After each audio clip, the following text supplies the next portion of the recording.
I don't know. Try to get straighter out.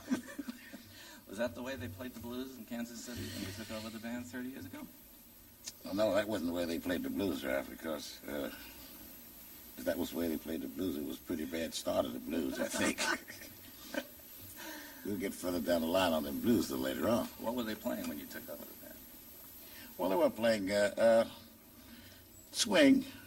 I call it swing because truly that's what Benny Moten was playing, was swing. And I don't know whether you call it Western style or not, but it was sort of a Western swing, I guess, if we would place it that way, because it solidly had a beat and a real foot pattern. So. Has it changed much? Well, yes. Beats changed quite a bit. I mean, of course, they've been experimenting on different styles, and which have been very successful. And but I sort of style our band on that style, and we basically haven't changed at all. Although we have some soloists that sort of leans toward the modern size, but we sort of remain the same. Do you still do things from that era? Well, yes, we play the blues, and I'm pretty sure that's from that era. That goes all the way back. Oh yeah, it goes back a pretty good little taste, I guess. Like, what do you say about how long? 60, 70. 100. No, let's cool it a little bit. No, I guess we're back in we'll say back in the early 30s. Yeah, I think I should do it.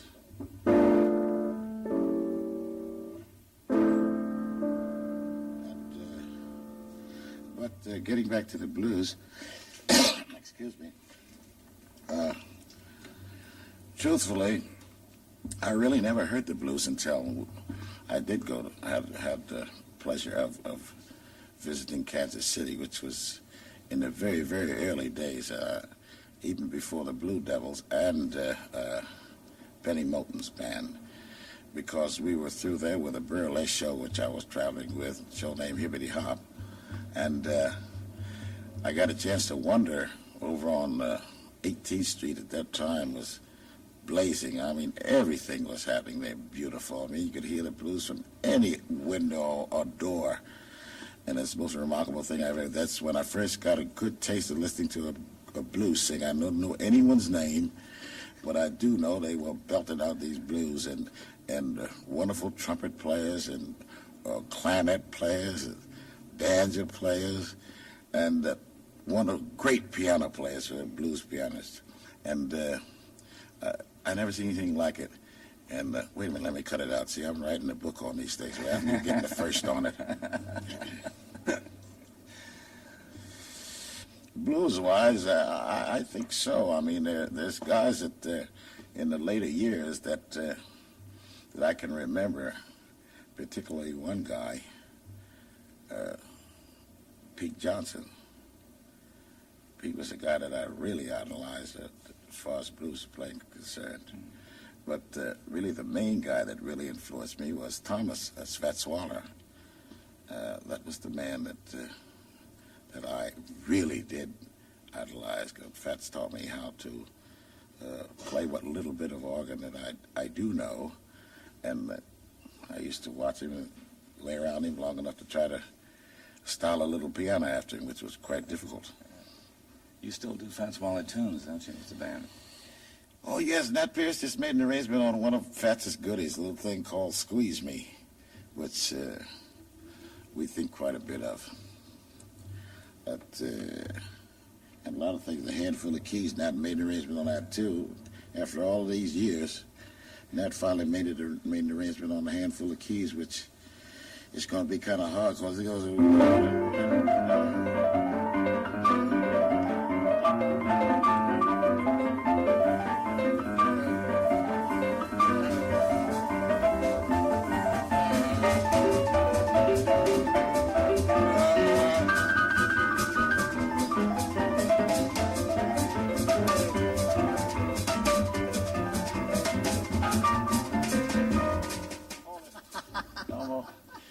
Can't get no further than that with that one.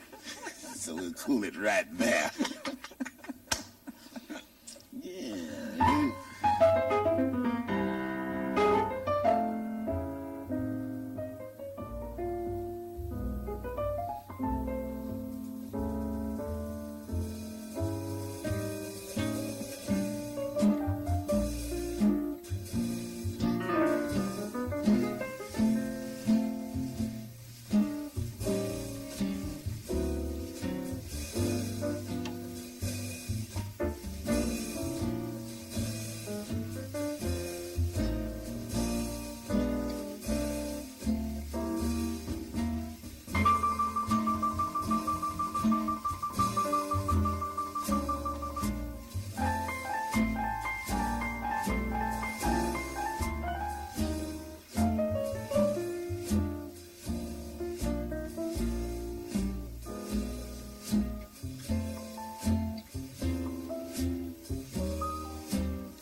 So did Pete Johnson and other piano players turn you more into the blues?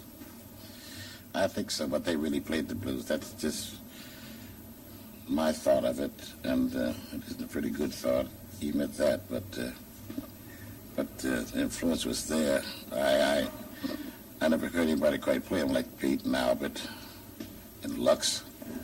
These guys really did it right.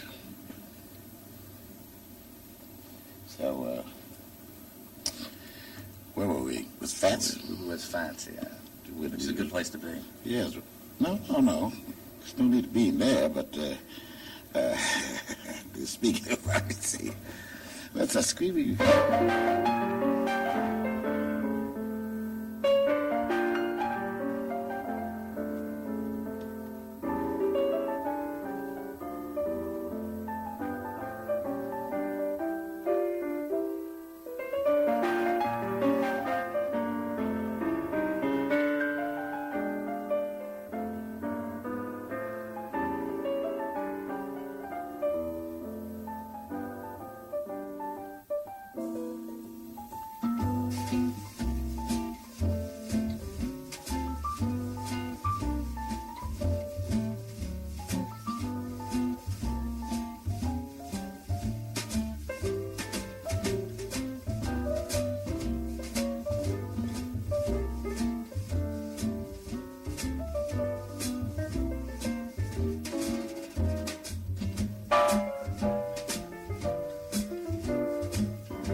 Ending. All these years, have you had the same theme song? The 1 o'clock jump, yes. How did you get that? Well, this happened in Kansas City while we were at the Reno Club. You know, in those years, you didn't have to program a number, you know. It could clear it rather, you know. You were broadcasting from it. Yeah, and you could just play anything that you'd like to play, and it would be perfectly okay. You wouldn't have any trouble with the programming of it, clearing of it. So on each Sunday night, we used to have like a 2-hour broadcast, and we sort of run out of tunes, and so we had must have had about a half hour, and we'd light out and play one, start ahead out, the announcer would come in, what's the name of that, and we'd say, well, that's Bing, Bing, Bing. Do another one, see what's the name of that, that's so-and-so. So now we still got about 15 minutes left, and so I just started something in there, and then we went to D flat for solo, and so he said, you have a title for that one? So I looked, the clock was about 10 minutes to 1, so I said, yeah, the 1 o'clock jump. And it sort of stuck because the guys remembered the rest of the things that they were doing in it, and it laid there. Has that changed much during the years? Well, no. It remains to say, I think everybody else has got a better arrangement than we do on it, really, actually. You're much too modest. Do you ever do this as a piano solo? You don't take piano solos? You almost never play piano solos. I marches, Ralph. See, that's just the reason why in those years I invented this. Because I knew there were going to be days when guys was going to be running all over this piano. And so I just did a little something which I hope would sort of identify bass. So as far as I'm concerned, my piano playing is sort of dated. And I'm just in the rhythm section, which I'm very happy that guys will allow me in there. And that's as far as my piano playing will go. Well, I don't know what we should do right now. I think maybe we might go into something that we'll call it 20 minutes after 3 thing.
those tempos are always so groovy when you play them. How do you have a theory about tempos? How do you get at those tempos?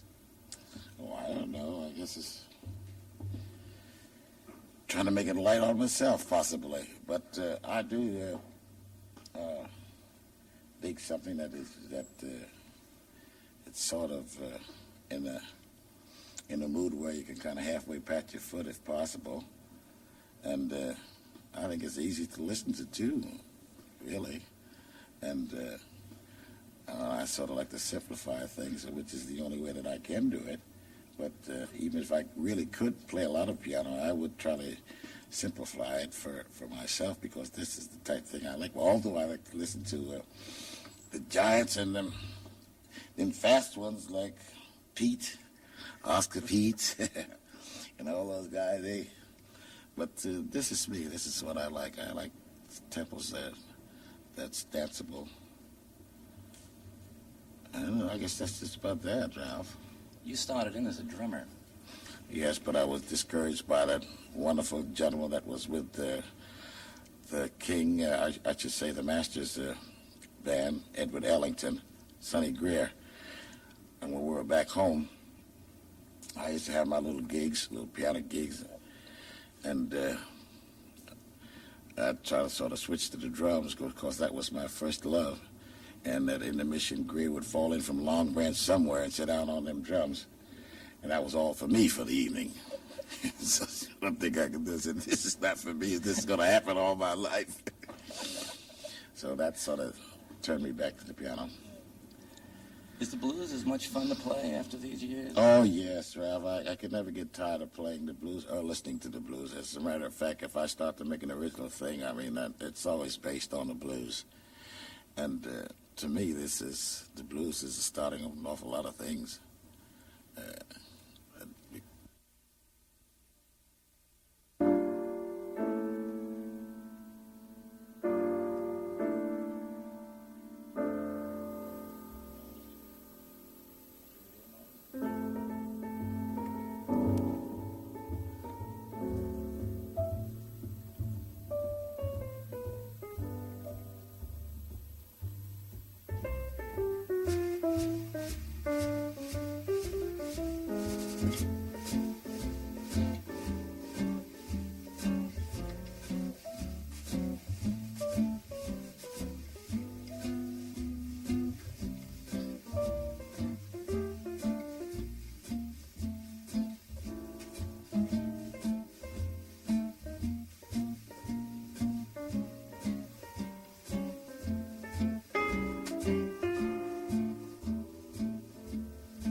Since we're doing the show on your birthday, Yeah.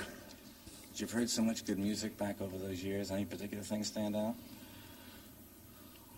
Not as far as any band is concerned. Yeah, anything you've heard? Yes, I mean, it still will linger with me. It's, of course, you know just what I'm going to say and who I'm going to say to. And it's from, I think, the dean of all, that's Edward Ellington, and a little thing called Warm Valley. I shall never forget that. Of course, I shall never forget this band, because I think this man and this band is just the end of everything. Duke's been going back for 20 years, and ain't nobody got near him yet. Play a little birthday music.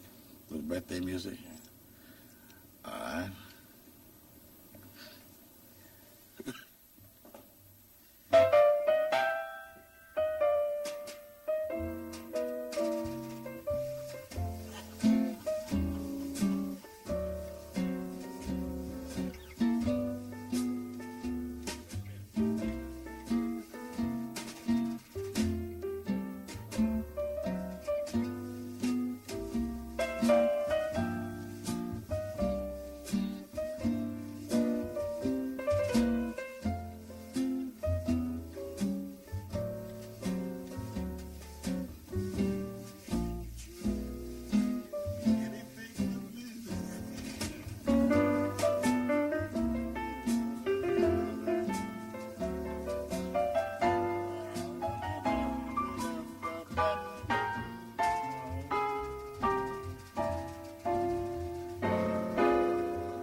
I don't know how far we are into the show or where we're at. I've been so hung up listening to you that I think maybe about this point we ought to just go on out with some late birthday afternoon educational TV blues. Oh, yeah? Look out then.